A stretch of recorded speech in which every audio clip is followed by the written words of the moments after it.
Hello, ladies and gentlemen. Today, I'm presenting public speaking of Common Core. I hope you enjoy it. Thanks.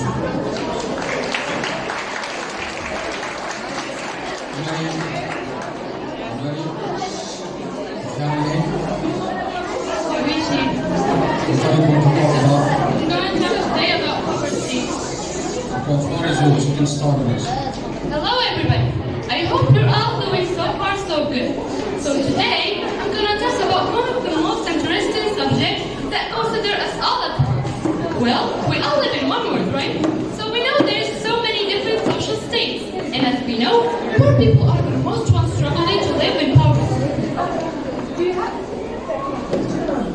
Okay, do you have any idea?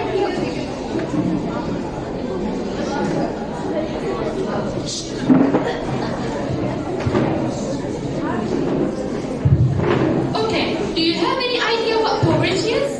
Well, poverty is a state of having a little or no money or a lack of resources associated with a certain quality of life.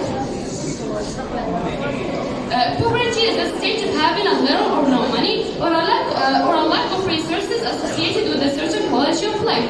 Poverty can refer to economic, social, or other circumstances, and it's also described as a lack of basic needs such as food, health, shelter, and healthcare. It is a multidimensional issue to varying degrees depending on individuals and context. Now, what are the side effects of poverty, and can we see the world without poverty? Poverty has a wide-reaching and a deep-rooted impact on people around the world, as those living in poverty sometimes lack of access to poor drinking water, shelter, healthcare, and education.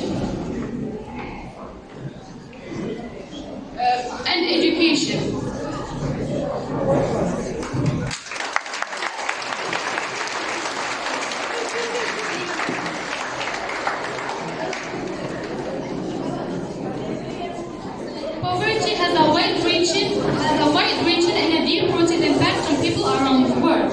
As such, poverty as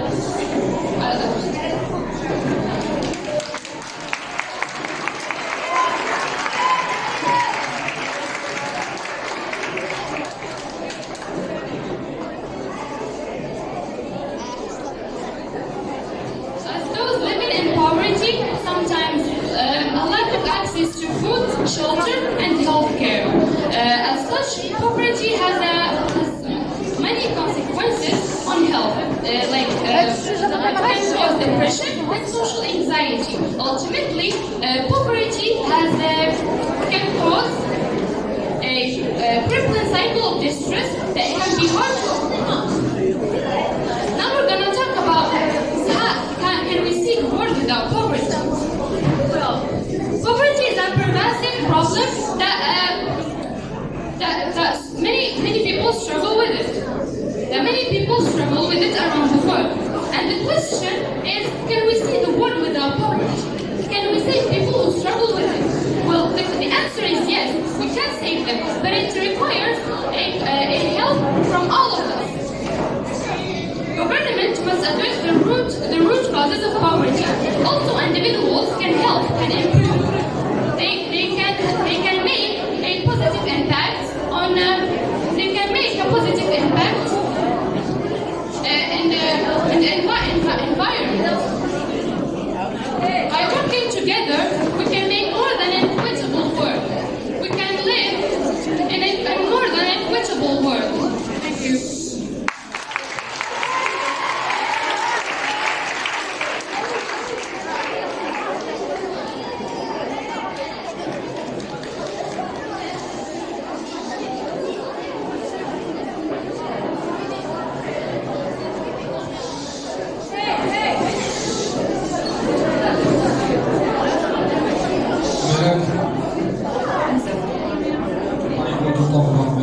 I'm presenting a topic about racism.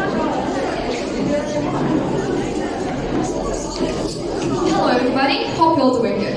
Nowadays, there's a problem that our society suffers from, namely racism. So, what comes to your mind when you hear the word racism?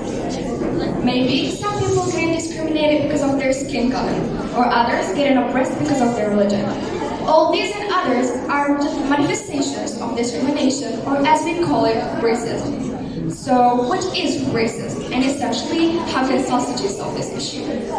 Racism is a result of a complex interplay of individual attitudes, social values, and internal practices.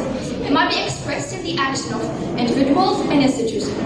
It also takes a range of forms, such as jokes or comments that might cause offense or hurt. As its most serious, racism can result in acts of physical abuse or violence. It is the hatred of one person to another based on this person's belief that this person is inferior because of their religion, birthplace, language, or even skin color. Racism can directly or indirectly exclude people from accessing services and in participating in employment, education, sports, and social activities. These top differences have driven interest into how racism might affect people mental and physically. To understand more, let's shed light on one type of discrimination in our society, which is classism. So please close your eyes and imagine. You were born to the poorest family in town, so you worked hard to get yourself and your family out of poverty. One day, you went for a job interview. There was a young man with you, as the same age as you, but he was much richer. You did the interview successfully because of your high level of knowledge and your perfect grades. After a while, you were surprised that the rich young man has appointed your place just because he is rich, even though you deserve that place more. Well, how do you feel now? You gotta be sad, right? This is just one of hundreds of people every day who experience racist attitudes like this or even more. A lot of people get traumatized each year because of being discriminated, which means that you can, by a racist comment you said based on a racist belief, hurt someone's feelings. We all need to know that we're all the same and we're all humans, and this is what our religion stipulates. And fighting a person, it doesn't matter how do you look, what do you believe, or where do you belong. In fighting a apartheid, it took people of the world to be united, to fight together to end racism. When this time has come again, we must be united. We must stand up together. We must stand up to one another to make this world a better place. Thank you all for your attention.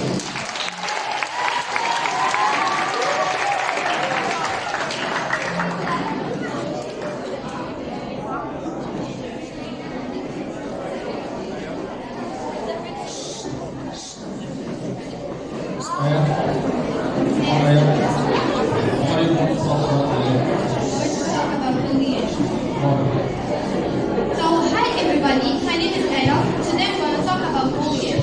So first of all, what is bullying? Bullying is an aggressive behavior among school-aged children that involves power and violence. Bullying is a big social problem. It can make kids feel hurt and less confident. There are many different types of bullying that can be experienced by teenagers. For example, the most common one, physical bullying. It includes hitting, pushing, damaging property, or any other physical actions to gain power and control over the child. Verbal bullying. This type of bullying includes spreading gossip, racist remarks, or name calling. And then we have social bullying. This sort of bullying is often carried out behind the back of the victim. It can be racist remarks, spreading gossip, or lying. And then finally we have cyberbullying. This type of bullying is social behaviors using digital technology. As I said before, bullying has negative affections on the victim. It can cause feelings of fear, anxiety, and depression. Some teenagers are so tormented by their bulliers that they choose suicide as an alternative to their pain, which should never be an option. You might ask, if bullying can cause all these things, how to prevent it? In my opinion, parents and teachers are the closest people to the victims, so they can give them good advices on how to move on and also stop the bulliers from doing these actions and teach them good manners and behaviors, so that the sooner bullying can be stopped, the better for everyone involved. Thank you.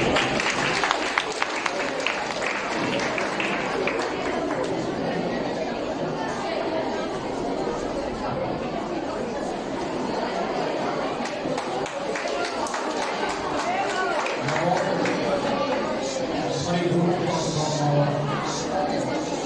social media affects self-esteem. I'm going to talk about how social media affects self-esteem. Hi everyone, I hope you are doing well. Today we are gathered here to talk about how social media affects self-esteem. As you know, the use of social network is increasing, especially among teenagers. So is the internet really have an influence on them? And what is impact? Of course, social media is not all bad for some people. Various platforms have to gain self-esteem. Additionally, social media allows you to share a special moment with people you love. It can be also a distraction, as you play games, watch funny videos, or you share news. Lastly, social media provides ample opportunity for connection. But if you use it in the bad way, it can have a negative impact, like social comparison. Because the use of social network pushes the users to compare themselves to others and to make their life more beautiful and more perfect than their own. And the users can develop a complaint about their physique when they don't choose filter and have a low self-esteem. And nowadays, some people can value others online. And all of that can provoke depression, a fear of the death of others, affected by criticism, difficulty to make decisions, inability to defend personal opinion, life and reality, and finally to be addicted to likes and followers. And if you want to avoid all of that and maintain your self-esteem, you should follow these steps. First, only compare what's comparable. To be proud of yourself. Have a self-confidence. Don't care about people's judgment. Believe in your ability. Finally, we conclude that the impact of social network depends on the way you use. And at the end, I hope that this topic, your